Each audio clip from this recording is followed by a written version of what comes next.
अस्सलाम वालेकुम। हमने अफ़साना पंचायत जो मुंशी प्रेमचंद का लिखा हुआ है उसका मुताला कर लिया।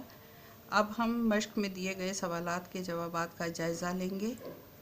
फेडरल बोर्ड के पेपर में ये 2 नंबर का सवाल होता है। हर सवाल के 2 नंबर होते हैं,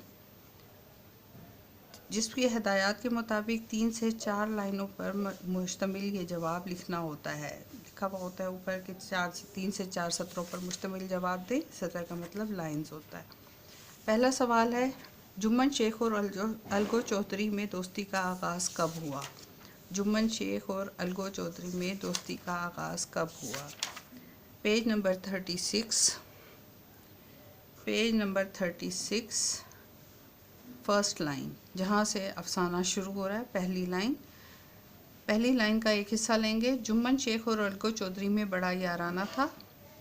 दूसरी लाइन के बिल्कुल आखिर में आ जाएं। इस दोस्ती का आगाज़ उस ज़माने में हुआ जब दोनों लड़के जुम्मन के पिदरे बुजुर्गवार शेख जुमेराती के रूबरू ज़ानुए अदब तय करते थे।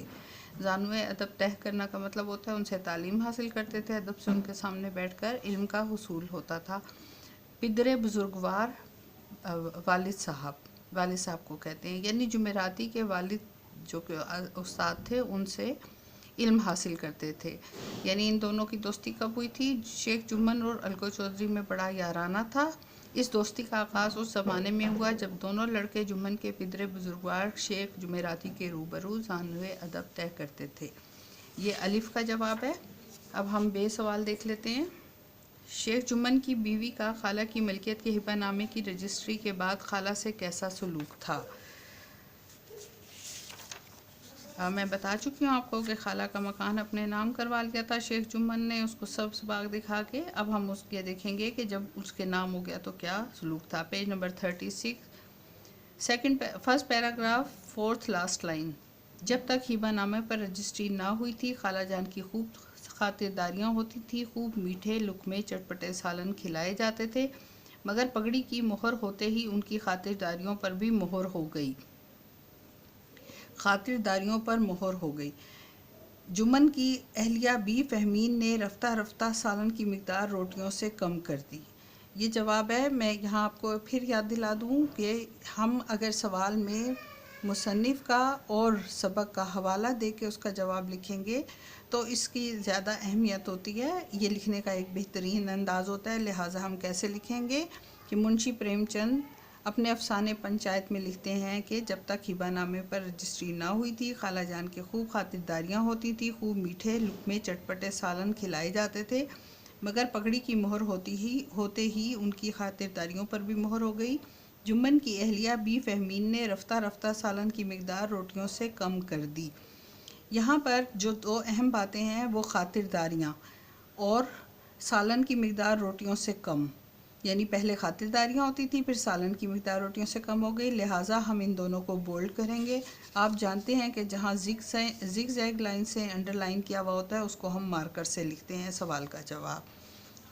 हम फिर किसी दिन दोबारा भी दोहरा लेंगे कि सवाल और जवाब किस तरह से लिखे जाते हैं। फिर है, अलगो चौधरी के पंच मुकर्रर होने पर शेख जुम्मन क्यों खुश था? अगर आप इस पूरे अफसाने का मुताला करें तो आपको इसमें कोई वाज़ेह जवाब नहीं मिलेगा, अलबत्ता मफ़हूम मिलता है। वो मफ़हूम क्या है उसे मैंने आपके लिए लिख लिया है। लेकिन लिखने के साथ साथ अगर आप नज़र डालें कि ये देखें मैंने बाकायदा इसमें मार्जिन लाइन ड्रॉ की है, फिर सवाल नंबर 1 और उसका जीम पार्ट है। इसी तरह से जो पेपर में जिस नंबर पर सवाल आता है वो उसी तरीके से लिखा जाता है। फिर सवाल लिखा है, अलगो चौधरी के पंच मुकर्रर होने पर शेख जुम्मन क्यों खुश था, फिर इसका जवाब लिखेंगे। यानी काम करने का एक तरीका है, उसी तरीके के मुताबिक हम काम करेंगे। मुंशी प्रेमचंद के अफसाने पंचायत के मुताबिक जब खाला ने पंच के लिए अलगो चौधरी का नाम लिया तो शेख जुम्मन फरते मुसर्रत से बाग बाग हो गए। ये मुहावरा इस्तेमाल किया गया है अफसाने में, इसलिए मैंने इसको बोल्ड कर दिया, क्योंकि उन्हें यकीन था कि अलगो चौधरी दोस्ती निभाने के लिए हर सूरत जुम्मन के हक़ में फ़ैसला करेंगे। यहाँ मैं मार्कर का इस्तेमाल भूल गई थी। ये हक़ में फ़ैसला, इसको बोल्ड करेंगे, हक़ में फ़ैसला करेंगे, यानी दोस्ती निभाने के लिए अलगो चौधरी हक़ में फ़ैसला करेंगे, इसीलिए जुम्मन बहुत खुश हुए थे। फिर है, अलगो चौधरी ने क्या फ़ैसला सुनाया? अलगो चौधरी ने क्या फ़ैसला सुनाया। ये दाल सवाल है, दाल सवाल का जवाब यहाँ से लेंगे। मुंशी प्रेमचंद अफसाने में लिखते हैं कि जिरा ख़त्म होने के बाद अलगो ने फ़ैसला सुनाया। लहजा नहायत संगीन और तहकमाना था। फिर इन्वर्टेड कॉमा शुरू हो जाएंगे, इसलिए हम इसको अगली लाइन पर ले आएंगे। शेख जुम्मन पंचों ने इस मामले पर अच्छी तरह गौर किया। ज़्यादती सरासर तुम्हारी है, खेतों से माकूल नफ़ा होता है, तुम्हें चाहिए कि खाला जान के माहवार गुजारे का बंदोबस्त कर दो। अगर तुम्हें ये मंजूर नहीं तो हिबानामा मनसूख हो जाएगा। यहाँ पर हम हिबानामा मनसूख होना ये दरअसल फ़ैसला था कि अगर नहीं उनका अगर ख्याल ना रखा गया तो हिबानामा मनसूख हो जाएगा, इसलिए हम इसको बोल्ड करेंगे। और ये दाल का जवाब है। ये पूरा दूसरा पैराग्राफ पेज नंबर 39 पे देख लें। दूसरा पैराग्राफ है, जिरा ख़त्म होने के बाद अलगुल ने फ़ैसला सुनाया। लहजा नहायत संगीन और तहकमाना था। शेख जुम्मन पंचों ने अपने मामले पर अच्छी तरह गौर किया। ज़्यादती सरासर तुम्हारी है, खेतों से माकूल नफ़ा होता है, तुम्हें चाहिए कि खाला जान के माहवार गुजारे का बंदोबस्त कर दो। अगर तुम्हें ये मंजूर नहीं तो हिबानामा मनसूख हो जाएगा। ये दाल का जवाब है। इसके बाद सवाल है, अलगो चौधरी का फ़ैसला सुनकर शेख जुम्मन का क्या रद्द अमल था, यानी उसने किस तरह से रिएक्ट किया, कैसे उसने रद्द अमल ज़ाहिर किया। तो वो क्या हुआ, वो एकदम सन्नाटे में आ गया। पेज नंबर 39 ये सवाल है का जवाब है। जुम्मन ने फ़ैसला सुना और सन्नाटे में आ गया। आपने सन्नाटे में आने को लाजमी बोल्ड करना है, क्योंकि जब हम बोर्ड का पेपर चेक कर रहे होते हैं तो हम देखते हैं कि अगरचे ये पूरा जुमला भी लिखा हुआ होता है कि उसने क्या कहा था, लेकिन अगर लफ्ज़ सन्नाटे में आ गया नहीं लिखते तो इसका मतलब ये होता है कि रद्द अमल तो दरअसल ये था कि एकदम से उसने क्या महसूस किया, किस तरह ज़ाहिर किया कि उसको कोई तकलीफ़ पहुँची है या वो हैरत ज़दा है। जुम्मन ने फ़ैसला सुना और सन्नाटे में आ गया। अहबाब से कहने लगा, भाई इस ज़माने में यही दोस्ती है कि जो अपने ऊपर भरोसा करे उसकी गर्दन पर छुरी फेरी जाए। यहाँ तक लिखना है आपने इन्वर्टेड कॉमाज में, और ये सन्नाटे में आ गया को बोल्ड करके लिखना है। ये है का जवाब है, और इसमें हम मुंशी प्रेमचंद अफसाने में लिखते हैं कि, या पंचायत अफसाना में लिखते हैं कि, इस तरह से करके आप जवाब देंगे। फिर सवाल वाओ है, अलगो चौधरी ने समझो सेठ को बैल क्यों फ़रोख्त किया। इसमें जो वजह बताई गई हैं वो बहुत डिटेल से बताई गई हैं। पूरे 2-3 पैराग्राफ उसमें कहानी का हिस्सा हैं, तब पता चलता है कि क्या वजह है। लिहाजा मैंने आपके लिए ये मुख्तसर करके लिख लिया है, आप ये देख लीजिए। मैं इसके पेजेस के इमेजेस भी आपको भेज दूंगी। अलगो चौधरी ने समझो सेठ को बैल क्यों फ़रोख्त किया। वाओ सवाल है, आप देखें मैंने एंडिंग लाइन बाकायदा डाली है, फिर वाओ सवाल की हेडिंग डाली है, और फिर वाओ सवाल लिखा है पूरा। अलगो चौधरी ने समझो सेठ को बैल क्यों फ़रोख्त किया। मुंशी प्रेमचंद के अफसाने के मुताबिक अलगो चौधरी के पास पछाई नस्ल के 2 खूबसूरत बैल थे। पंचायत के 1 माह बाद एक बैल मर गया। एक बैल मर गया। अलगो ने उसका जोड़ बहुत ढूंढा मगर ना मिला, यानी उसके पास जो 2 बैल थे उनमें से एक मर गया तो दूसरे का अकेला रह गया। अब उसके जैसा एक और बैल की ज़रूरत थी। ये क्यों ज़रूरत थी, ये मैंने आपको अफसाने में समझाया था कि गांव में इन चीज़ों की जानवरों की बहुत अहमियत होती है। उन्होंने हल चलाना होता है, अपनी बैलगाड़ियाँ जोतनी होती हैं, और अगर वो यकसा ताकतवर ना हो या मजबूत ताकतवर जानवर ना हो तो उनका काम दुरुस्त तरीके से अंजाम नहीं पाता। इसलिए उन्होंने उस जैसा दूसरा बहुत ढूंढा मगर ना मिला। अब देखें, एक तो एक बैल मर गया, जोड़ ढूंढा ना मिला। अब एक बैल किस काम का था, आखिर उसे बेचने की सलाह हुई और अलगो ने एक बैल समझो सेठ को फ़रोख्त कर दिया। यानी बैल बेचने की वजह क्या थी कि अब ये एक बैल था और इसके साथ का दूसरा तो मिल नहीं रहा था, लिहाजा इस एक को भी बेच दिया गया। ये एक भी बेच दिया गया, समझो सेठ के हवाले कर दिया गया। ये सवाल था हमारा वाओ। उसके बाद जे सवाल है, समझो सेठ ने अलगो चौधरी से ख़रीदे हुए बैल के साथ कैसा सलूक किया। समझो सेठ ने अलगो चौधरी से ख़रीदे हुए बैल के साथ कैसा सलूक किया, यानी सलूक किसने ख़राब किया था, समझो सेठ ने। ये देखें, ये पेज नंबर 39 पर आप देखें आखिरी 2 लाइंस जो हैं इसमें जवाब दिया गया है। समझो ने नया बैल पाया, यहाँ से है जे का जवाब। समझो ने नया बैल पाया तो पाँव फैलाए, दिन में 3-3 4-4 खेवे करते, ना चारे की फ़िक्र ना पानी की। तो ये इसको खुराक सही नहीं मिलती थी, बस खेवों से काम था, मंडी ले गए, वहाँ कुछ सूखा भूस डाल दिया, और गरीब जानवर अभी दम भी ना लेने पाता था कि फिर जोत दिया। यहाँ पे दम ना लेने पाता, इसको भी आपने बोल्ड करना है।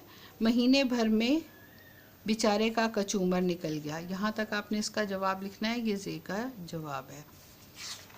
ये सवाल था कि समझो सेठ ने अलगो चौधरी से खरीदे हुए बैल के साथ क्या सा सलूक किया। समझो सेठ ने नया बैल पाया। आप इसमें यही रेफरेंस देंगे। मुंशी प्रेमचंद अफसाने में लिखते हैं कि समझो सेठ ने नया बैल पाया तो पाँव फैलाए, दिन में 3-3 4-4 खेवे करते। ना चारे की फिक्र थी ना पानी की, बस खेवों से काम था। मंडी ले गए, वहाँ कुछ सूखा भूस डाल दिया, और गरीब जानवर अभी दम भी ना लेने पाता था कि फिर जोत दिया। महीने भर में बेचारे का कचूमर निकल गया। इसके बाद सवाल है, अलगो चौधरी और समझो सेठ ने कौन सा तनाज़ा पंचायत के सामने पेश किया। अलगो चौधरी और समझो सेठ ने कौन सा तनाज़ा पंचायत के सामने पेश किया। आपको याद होगी कि पहली पंचायत किसकी लगी थी? जी हाँ, शेख जुम्मन और उनकी खाला की। अब अलगो और समझो सेठ, इन दोनों ने मिलकर एक तनाज़ा पेश किया पंचायत के सामने, और वो क्या था? इसका भी जवाब आपके पास वाज़े तौर पर मौजूद नहीं है किताब में। कहानी से जो जवाब समझ में आता है उसको हमने तहरीर किया है। ये सवाल है, इसका जवाब है अलगो चौधरी और समझो सेठ ने कौन सा तनाज़ा पंचायत के सामने पेश किया। पंचायत में मुंशी प्रेमचंद लिखते हैं कि समझो सेठ ने अलगो चौधरी से बैल 1 माह के वादे पर उधार ख़रीदा था। शदीद मुशक्क़त और कम खुराक के बाइस बैल मर गया। अब जब भी अलगो रकम का मुतालबा करते, नौबत झगड़े पर आ जाती। आखिर दोनों ने ये मामला पंचायत के सामने रखा। हम कहानी में पढ़ चुके हैं कि समझो ने बैल ख़रीद तो लिया था ताकतवर और देख के, लेकिन उसके पास पैसे नहीं थे। उसने कहा था कि 1 महीने के बाद मैं इसका मुआवजा अदा करूँगा, इसकी कीमत अदा करूँगा, लेकिन उससे पहले ही बैल मर गया। ज़्यादा जुल्म करने से, ज़्यादा बोझ उठाने से और कम खुराकी की वजह से वो मर गया था। लिहाजा उसके जब भी अलगो पैसे मांगते थे तो वो कहता था बैल तो मर गया, अब मैं किस चीज़ के पैसे दूँ, मेरा तो उल्टा नुकसान हो गया। और इस तरह से दोनों का झगड़ा हुआ। फिर शेख जुम्मन ने फैसला सुनाते हुए इंसाफ के उसूलों को कहाँ तक पूरा किया। पेज नंबर 41 और ये बिल्कुल मीट में देखें। शेख जुम्मन को भी अपनी अजीमुशान ज़िम्मेदारी का एहसास हुआ। यहाँ पे हम रेफरेंस फिर वही देंगे कि मुंशी प्रेमचंद का अफसाना है और पंचायत अफसाने का नाम है। शेख जुम्मन को भी अपनी अजीमुशान ज़िम्मेदारी का एहसास हुआ। उसने सोचा, मैं इस वक्त इंसाफ की ऊंची मसनद पर बैठा हूँ। हक और रास्ती से जो भर टलना भी मुझे दीन और दुनिया से स्याह बना देगा। फिर ये है कि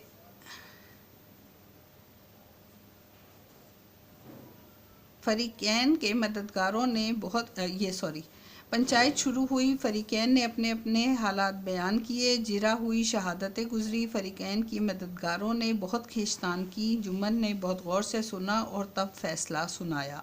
यहाँ तक हम लिखेंगे इसका जवाब। फरीकैन की शहादतें सुन के बहुत उसूल के मुताबिक उन्होंने फैसला सुनाया। इसके बाद हमारा एक ज़रूरी काम जो चैप्टर में करना होता है वो इसका मरकज़ी ख़्याल लिखना होता है। हर चैप्टर का एक मरकज़ी ख़्याल लिखना होता है। मरकज़ी ख़्याल का मतलब कि आपने पूरा पढ़ने के बाद उससे क्या उसमें बताया गया उसके बारे में जानना है। अफसाना पंचायत का मरकज़ी ख़्याल ये है कि जब किसी को मुंसिफ़ का मनसब सौंपा जाए, मुंसिफ़ कहते हैं इंसाफ करने वाला, मनसब ओहदे को कहते हैं। किसी को मुंसिफ़ का मनसब सोचा जाए तो वो हर किस्म की अदावत और मोहब्बत के रिश्ते को भुलाकर सिर्फ हक और इंसाफ पर मबनी फ़ैसला करता है। अल्फाज मायने फिर एक दफ़ा देख लीजिए, क्योंकि हमने शॉर्ट करके लिखना होता है। 3 से ज़्यादा लाइनें कोशिश करते हैं कि ना लिखी जाएं। ज़्यादा से ज़्यादा 4 लाइनों में मरकज़ी ख़्याल पूरा लिखा जाता है, और मरकज़ी ख़्याल सिर्फ एक पैराग्राफ पे लिखा जाता है। ये भी याद रखिएगा। किसी दिन मैं आपको ये भी डिटेल से बताऊँगी कि मरकज़ी ख़्याल के बुनियादी उसूल क्या हैं। अफसाना पंचायत का मरकज़ी ख़्याल ये है कि जब किसी को मुंसिफ़ इंसाफ करने वाला, मनसब, ओहदा सौंपा जाए, सुपुर्द किया जाए। अदावत, दुश्मनी, मोहब्बत, दोस्ती या उल्फत। तो इन रिश्तों को भुलाकर यानी इनको नज़रअंदाज करके हक़ और इंसाफ पर मबनी फ़ैसला करता है। ये इसका मरकज़ी ख़्याल है। उम्मीद है कि मैंने आसान तरीके से आपको सवालों के जवाब और मरकज़ी ख़्याल बता दिए होंगे। आप मुझे मैसेज कर सकते हैं, आप अपनी राय भी दे सकते हैं। अगर आपको कोई मुश्किल या दुश्वारी पेश आ रही हो तो मैं दोबारा भी आपकी मदद कर सकती हूँ। शुक्रिया। अल्लाह हाफ़िज़।